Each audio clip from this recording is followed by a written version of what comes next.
Hello दोस्तों, स्वागत है आप सबका हमारा यूट्यूब चैनल बाल सहयोग कोचिंग सेंटर पर। दोस्तों, आज हम लोग क्लास 10th का साइंस का ऑब्जेक्टिव टाइप प्रश्न करेंगे, बायोलॉजी का। चलिए हम दोस्तों आज का पहला प्रश्न हम स्टार्ट करते हैं। दोस्तों, पहला प्रश्न है कि पौधों में वाष्पोत्सर्जन किस भाग में होता है। दोस्तों, इसका आंसर होगा पत्ता।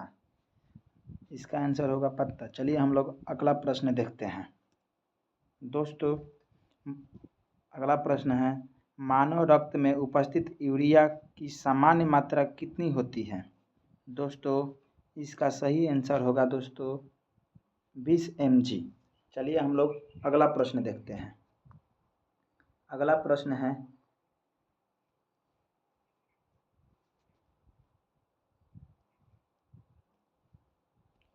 श्वसन क्रिया के दौरान कितनी प्रतिशत ऊर्जा ताप के रूप में निष्कासित होती है। दोस्तों, 20%। इसका सही आंसर होगा दोस्तों 20%। चलिए हम लोग अगला प्रश्न देखते हैं। मनुष्य में वृक्क एक तंत्र का भाग है जो संबंधित है। दोस्तों, इसका सही आंसर होगा उत्सर्जन। चलिए हम लोग अगला प्रश्न देखते हैं। वह प्रक्रम जिनके द्वारा शरीर में ऊर्जा का उत्पादन होता है कहलाता है। इसका सही आंसर होगा दोस्तों श्वसन। चलिए हम लोग अगला प्रश्न देखते हैं। वह कौन सी क्रिया सभी जीव के लिए अनिवार्य है। दोस्तों, सभी जीवों के लिए अनिवार्य क्रिया है श्वसन। बिना श्वसन के हम लोग जीवित नहीं रह सकते हैं दोस्तों। चलिए हम लोग अगला प्रश्न देखते हैं। अगला प्रश्न है कि मानव हृदय में कितने कक्ष पाए जाते हैं। यहाँ पर छूट गया है दोस्तों, कितने कक्ष होगा, कितने कक्ष पाए जाते हैं। दोस्तों, इसका सही आंसर होगा दोस्तों 4।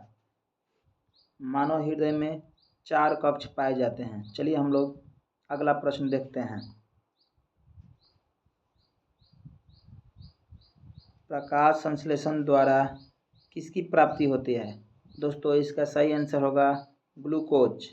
चलिए हम लोग अगला प्रश्न देखते हैं। अगला प्रश्न है दोस्तों, कोशिका झिल्ली किस प्रकार की झिल्ली है। कोशिका झिल्ली दोस्तों अर्धपरागम्य झिल्ली है। अर्धपरागम्य झिल्ली। चलिए हम लोग अगला प्रश्न देखते हैं। दही की जमने में निम्नलिखित में से कौन सी क्रिया होती है। दोस्तों, दही जमने में किण्वन क्रिया होती है। किण्वन। इसका सही आंसर होगा दोस्तों किण्वन। चलिए हम लोग इसका आंसर देखते हैं। किण्वन होगा इसका आंसर, किण्वन। देखिए किण्वन। चलिए हम लोग अगला प्रश्न देखते हैं। मानव में डायलिसिस थैली है। दोस्तों, मानव में डायलिसिस थैली नेफ्रॉन होगा। इसका सही आंसर दोस्तों नेफ्रॉन होगा। चलिए हम लोग अगला प्रश्न देखते हैं। मत्स्य का मुख्य श्वसन अंग है। दोस्तों, मत्स्य का मुख्य श्वसन अंग गिल्स होता है, वही जो मछली बोला जाता है। मछली का श्वसन अंग गिल्स। चलिए हम लोग अगला प्रश्न देखते हैं। 14 नंबर प्रश्न। कवक में पोषण की कौन सी विधि पाई जाती है। दोस्तों, इसका सही आंसर होगा मृतजीवी पोषण पाया जाता है कवक में। चलिए हम लोग अगला प्रश्न देखते हैं। मानव शरीर में भोजन को पचना किस प्रकार की अभिक्रिया है। दोस्तों, इसका सही आंसर होगा उपचयन।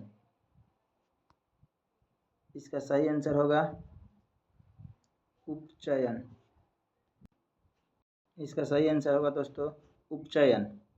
चलिए हम लोग आगे देखते हैं। दोस्तों, आगे है, अगर आप लोग वर्ग 10th का सभी विषय का ऑब्जेक्टिव टाइप प्रश्न चाहते हैं तो आप लोग हमसे जुड़े रहें।